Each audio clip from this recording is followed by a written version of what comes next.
السلام عليكم ورحمة الله وبركاته. الحمد لله رب العالمين والصلاة والسلام على نبيه الكريم أما بعد. أعوذ بالله من الشيطان الرجيم. بسم الله الرحمن الرحيم. وقاتلوهم حتى لا تكون فتنة ويكون الدين لله. صدق الله العظيم. সর্বপ্রথম শুকরিয়া জানাই সেই মহান আল্লাহ রব্বুল আলামিনের দরবারে, যিনি আমাদেরকে পরাধীন ভারতকে স্বাধীন করে আমাদের হাতে তুলে দিয়েছেন। এবং তারপরে সকলে উচ্চারণে বলি আলহামদুলিল্লাহ। তারপর পরে যাকে সৃষ্টি না করিলে আমি আপনি গাছপালা নদী নালা এমনকি আমরা যে মখলুকাত সৃষ্টি হলাম না, তারপর সকলে বলি সাল্লাল্লাহু আলাইহি ওয়াসাল্লাম। অতঃপর আঞ্জুমানে বসে থাকা শিক্ষক মন্ডলী এবং আমার সামনে উপবিষ্ট প্রত্যেক ক্লাসের সাথী ভাইয়েরা, সকলকে আমার অন্তরের স্থল থেকে সালাম মোবারক জানিয়ে আমি আমার বক্তব্য দিকে ধাবিত হচ্ছি।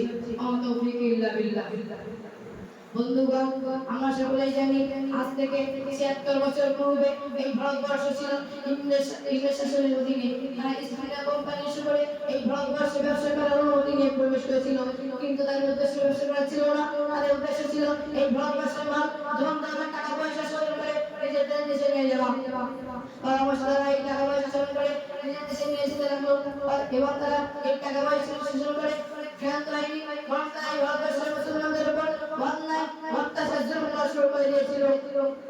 প্রতিটা এই বিষয় আয়না করে কর্মশত এবং এই ফাঁসিদের বিশ্বাস করতে বাধ্য করত এবং তারা ঘোষণা করল যে এই ভারতবর্ষের মানুষ জন্মগত হিসেবে ভারতীয়, কিন্তু এদের আইনের নিয়মগুলি দৃষ্টিকালচার হিসেবে ব্রিটিশ। সেই জন্য এই ভারতবর্ষের মানুষের ধর্মীয় স্বাধীনতা দেওয়া হবে না। সেই চ্যালেঞ্জের মোকাবেলা করতে শেখ আব্দুল আজিজ জালালি রহমাতুল্লাহ আলাইহি উচ্চ কণ্ঠে জিহাদের ভালো শুরু করলেন। আর প্রত্যেকে শুরু হয়ে গেল সাম্রাজ্যবাদী ব্রিটিশদের বিরুদ্ধে জিহাদ। তাই ১৭৫৭ খ্রিস্টাব্দে ভারত বিপ্লবের বুজুর্গ হাজী ইমদাদুল্লাহ মুহাজির রহমাতুল্লাহ আলাইহির নেতৃত্বে অনেক আলেম ওলামা তাদের তর্কমান প্রশ্নগুলি ছেড়ে দেওয়া হয়েছিল এবং ইস্ট ইন্ডিয়া কোম্পানি ঘোষণা করেছিল যে এদের মুখে থাকবে লাইন, এদের মাথায় থাকবে গোলটুপি, এদের পরে থাকবে লম্বা জামা, তাদেরকে ধরে ফাঁসি কাঠে ঝুলিয়ে দাও। সেই সময় ব্রিটিশ প্রশাসন প্রায় ২ সপ্তাহের মধ্যে ২ লক্ষ মুসলমানকে ফাঁসি কাঠে ঝুলিয়েছিল। এদের মুখে ছিল লাইন, এদের মাথায় ছিল গোলটুপি, এদের পরে ছিল লম্বা জামা। তাই ১৮৬৪ খ্রিস্টাব্দ থেকে ১৮৫৭ খ্রিস্টাব্দের মধ্যে প্রায় ১৫,০০০ আলেম ওলামাকে ফাঁসি কাঠে ঝুলিয়েছিল।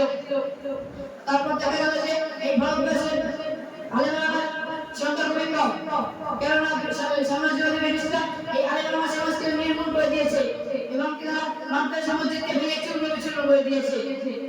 এবং তারপরে এক বছর পূর্বে অর্থাৎ স্বাধীনতার পূর্বে হুসেন আহমদ মাদানী রহমাতুল্লাহ আলাইহি এই সাম্রাজ্যবাদী ব্রিটিশদের উপর কথা জারি করলেন যে যারা সাম্রাজ্যবাদী ব্রিটিশদের সাহায্য করে এবং তাদের অধীনে চাকরি করা হারাম।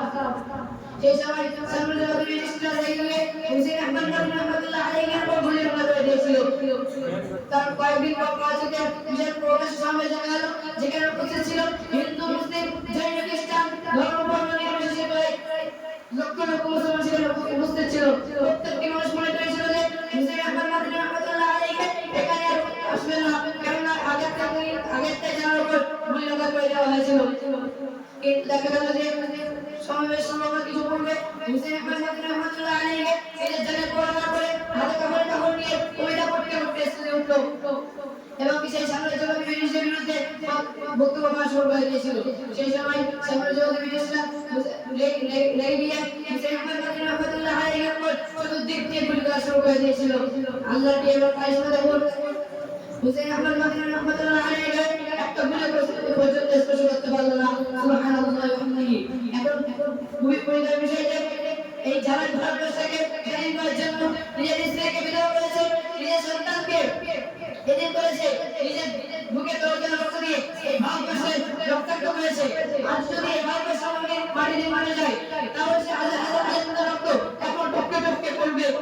এখন সেই তাদের সে হাজার হাজার আলেমদের নাম ইতিহাসের পাতায় উল্লেখিত হয়নি। তাই আমি ঐতিহাসিকদের বলতে চাই যে যারা যাদের চেষ্টা করবে না কেন এই সত্য কখনো চেপে রাখতে পারবে না, কারণ আজ থেকে ১,০০০ বছর পূর্বে নবী করিম সাল্লাল্লাহু আলাইহি ওয়াসাল্লাম ইরশাদ করেছিলেন যে আল-হাক্কু নূরুন ওয়াল বাতিলু বাতিলুন বাতিলুন সত্য আলো দিবালোকের নাই, আর মিথ্যা আলো অন্ধকার নিরামিষের নাই।